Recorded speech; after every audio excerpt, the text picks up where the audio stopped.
آدم علیہ السلام 960 سال زندہ رہے۔ ان کی کل عمر تو 1000 سال تھی، لیکن 40 سال کم کر دی گئی۔ سیدنا ابو ہریرہ رضی اللہ عنہ بیان کرتے ہیں کہ رسول اللہ صلی اللہ علیہ وسلم نے فرمایا، جب اللہ نے آدم علیہ السلام کو پیدا فرمایا تو ان کی پیٹھ پر ہاتھ پھیرا۔ اس طرح قیامت تک جتنے انسان پیدا ہونے والے تھے ان کی روحیں وجود میں آ گئیں۔ پھر ہر انسان کی آنکھوں کے درمیان ایک نور رکھ کر آدم علیہ السلام کے سامنے پیش کیا۔ انہوں نے پوچھا، یا اللہ یہ کون ہے؟ اللہ نے فرمایا، یہ تیری اولاد ہے۔ ان میں سے ایک کی پیشانی کی چمک آدم علیہ السلام کو بہت اچھی لگی۔ انہوں نے پوچھا، یا اللہ یہ کون ہے؟ جواب ملا، یہ تیری اولاد میں سے بہت دور جا کر ہیں، ان کا نام داؤد ہے۔ پوچھا، ان کی عمر کتنی ہے؟ فرمایا 60 سال۔ آدم علیہ السلام کہنے لگے، یا اللہ 40 سال میری عمر میں سے ان کی عمر میں شامل کر دے۔ اس سلسلے میں دوسری روایت یوں آئی ہے، جب آدم علیہ السلام کی روح قبض کرنے کے لیے فرشتہ آیا تو وہ کہنے لگے، میری عمر میں تو ابھی 40 سال باقی ہیں۔ اس وقت ان کی عمر 960 سال تھی۔ انبیاء اپنی عمر سے واقف ہوتے ہیں۔ فرشتے نے کہا، کیا آپ کو یاد نہیں آپ نے اپنی عمر کے 40 سال اپنی اولاد داؤد کو ہبہ کر دیے تھے؟ رسول اللہ صلی اللہ علیہ وسلم نے فرمایا، چونکہ آدم علیہ السلام نے انکار کیا تو ان کی اولاد بھی انکار کی عادی ہے۔ آدم علیہ السلام خود بھول گئے، ان کی اولاد بھی بھولتی ہے۔ آدم علیہ السلام نے خطا کی، ان کی اولاد بھی خطا کرتی ہے۔ حابیل کے قتل کے بعد اللہ تعالیٰ نے آدم اور حوا علیہ السلام کو اس کا نعم البدل عطا کیا۔ اس کا نام انہوں نے شیس رکھا۔ شیس کا مطلب ہے اللہ کا دیا ہوا تحفہ۔ حابیل کے قتل پر آدم اور حوا علیہ السلام دونوں بہت غمگین ہوئے، اس لیے اللہ نے بدلے میں انہیں شیس علیہ السلام عطا فرمائے۔ سیدنا ابو ذر غفاری رضی اللہ عنہ سے مروی ایک صحیح حدیث میں ہے کہ رسول اللہ صلی اللہ علیہ وسلم نے فرمایا، اللہ تعالیٰ نے 104 صحیفے نازل فرمائے، ان میں سے 50 صحیفے شیس علیہ السلام پر نازل ہوئے۔ ان صحیفوں میں ایسے قوانین، اصول اور ضابطے تھے جن سے انسانیت کی زندگی منظم ہوتی ہے۔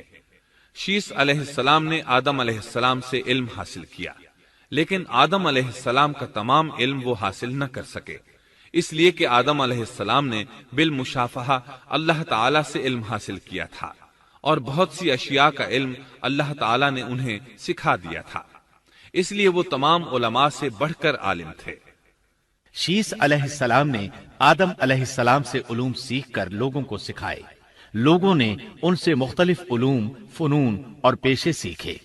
انہیں شہروں میں رہنے سہنے کے بارے میں تعلیم دی، دن رات کے حسابات سے انہیں آگاہ کیا اور انہیں بتایا کہ کن اوقات میں وہ اللہ کی عبادت کریں اور عبادت کے طریقے انہیں سکھائے۔ احادیث میں اس کی وضاحت ملتی ہے۔ امام احمد رحمت اللہ علیہ بیان کرتے ہیں کہ ابو زمعہ سعدی کہتے ہیں کہ انہوں نے مدینے میں ایک شیخ کو لوگوں سے کلام کرتے دیکھا تو ان کے متعلق پوچھا، یہ کون شخص ہے؟ لوگوں نے بتایا کہ یہ ابی بن کعب رضی اللہ عنہ ہیں، بڑے صحابہ میں ان کا شمار ہوتا ہے، تمام مسلمانوں سے بڑھ کر قرآن اور اس کی تفسیر کے عالم ہیں۔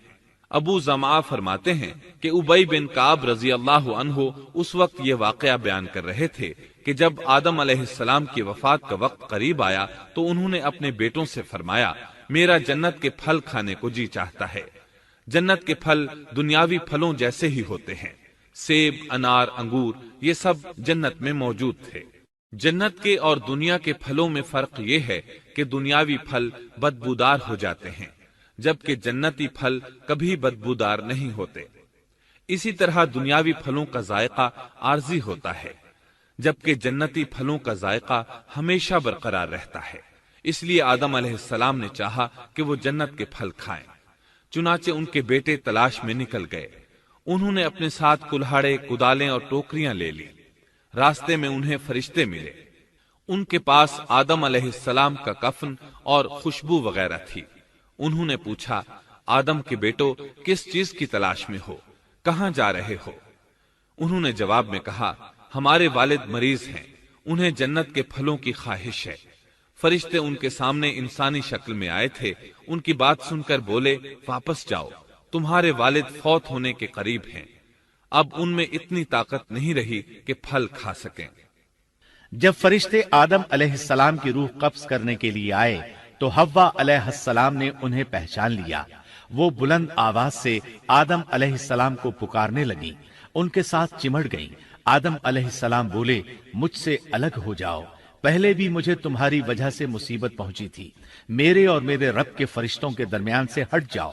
پھر فرشتوں نے آدم علیہ السلام کی روح قبض کی، انہیں غسل دیا، کفن پہنایا، خوشبو لگائی، آپ کی قبر کھودی. پھر انہوں نے آدم علیہ السلام کی نماز جنازہ ادا کی. اس کے بعد انہیں قبر میں اتارا، پھر اوپر مٹی ڈال دی اور بولے آدم کے بیٹو، تمہارے لیے یہی طریقہ ہے. اس وقت تک لوگ کفن دفن کے احکامات سے واقف نہیں تھے. انہیں علم نہ تھا کہ قابیل نے اپنے بھائی کو کیسے دفن کیا تھا.